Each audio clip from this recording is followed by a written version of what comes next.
The prisoner exchange deal that secured the release of Gilad Shalit boosted the political position of Hamas.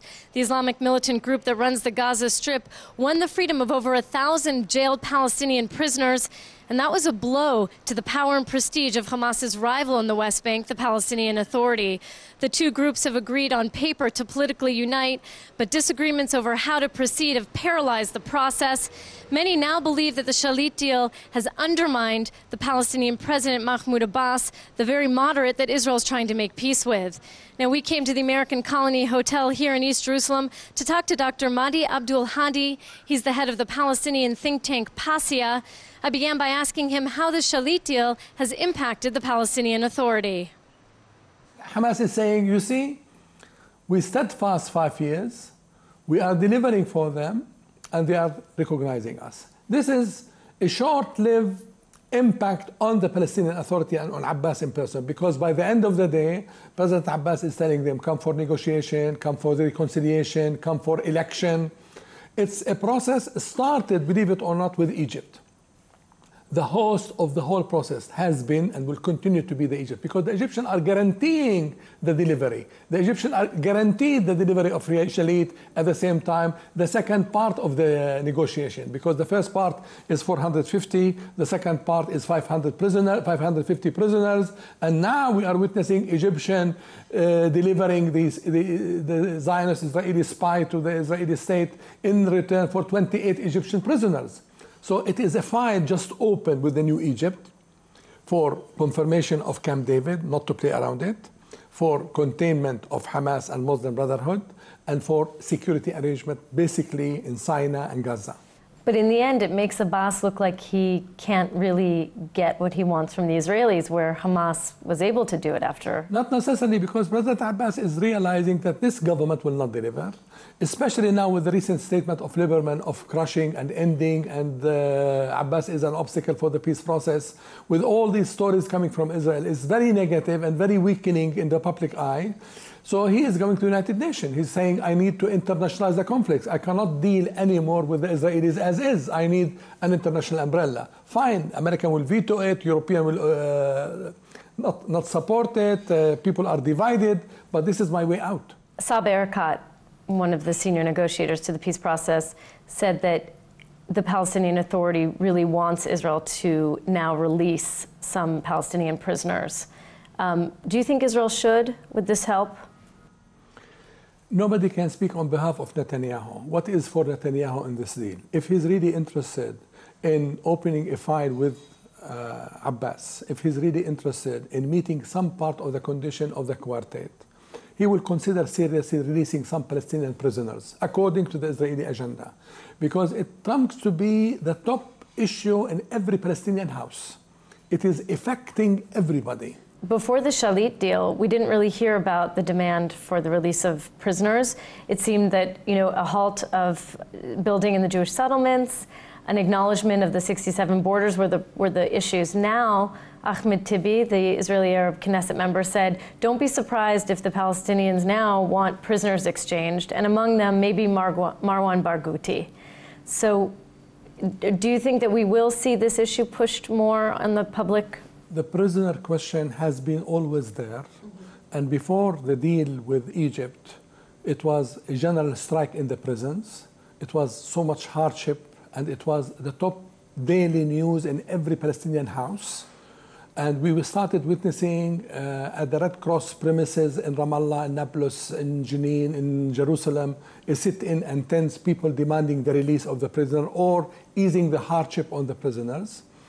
Now, with this part one of the negotiation process between Hamas and Israel under the Egyptian umbrella, it became the interest of the rest of the house. What is there for Fatah, what is there for the PA? And now, if really seriously Abbas is leaving the stage, and if Israel is looking for a successor, they will start thinking seriously about Marwan Barghouti. It will be transition for Marwan Barghouti. He needs a lot of time and work and effort to build consensus and support, but he is a promising figure to succeed Abbas at this moment, in the absence of any Palestinian leader from Hamas movement or from Fatah movement, or to be elected and or to be backed by the community. Do you believe that Marwan Barghouti would accept the state of Israel as a Jewish state? He was one of the most famous resistance fighters for decades. Well, Marwan Barghouti, when he was in the parliament, he went even to European capitals with Paris Peace Center, Ron Pondik, and many others, and endorsed a famous statement about two-state solution, and he is for reconciliation, and he acknowledged Israel according to Oslo plan because he's part of the Fatah movement. He was Arafat man, and the man credits is very clear about his secular, moderate position vis-a-vis the two-state solution. On a practical level, do you think that the release of some of these militants, Palestinian militants that are associated with Hamas, do you think they pose a threat to the Palestinian police force, which, as we know, has really, improved and functioning very well, working with the Israelis? From a security point of view, is Abbas, a little worried with some of these people on the streets? You will have many scenarios and many predictions, but I can tell you from my personal experience, I met already several people who were released. One of them, he spent 25 years in prison. The other spent 30 years in prisons. And the first thing they are thinking of seriously is to breathe freedom, is to have a nice shower, nice clothes, a nice meal, and to go to the seashore and to breathe. People are now in a different chapter of their life after all these years in hardship and in the prison. People are not thinking of what they have done in 30 years or 40 years ago. It's post-Arafat era, it's post the military confrontation era. It's an era where people want international law, international presence, and convincing and awakening the Israelis. If you don't go now for the two-state solution, de facto you have to deal with us as an apartheid system or one-state solution. Wake up. And this is the message I saw from these prisoners. Do you think there's actually less likelihood today that some of these people will return to violent resistance? It's not a question of violence, it's not a question of returning. It's the people conviction today. We want to share, we want to live, and we want a different life. I want to ask you, though, with this deal, is this in some way the sign that trust is being built step by step between Hamas and Israel? I mean, in a way, could this be a turning point that maybe the two sides see they might be able to join in reconciliation down the road? If you want to consider it a turning point, you don't consider it to people in Gaza. You consider it to the people in Damascus. Mishal and Abu Marzouk and the others, the first reaction and the first position, they said they will endorse publicly Abu Mazen going to the UN, meaning they accept the two-state solution. 2, they agree on the PLO as the representative in the process of negotiation based on going to a referendum the day after. 3, they want to go for the reconciliation as soon as possible. And they invited Abbas directly, openly, as soon as possible, let's come and meet in Cairo to proceed with the reconciliation. This is the clear position immediately, spontaneously after the deal from the Hamas leadership in Damascus. Those in Gaza are in different position.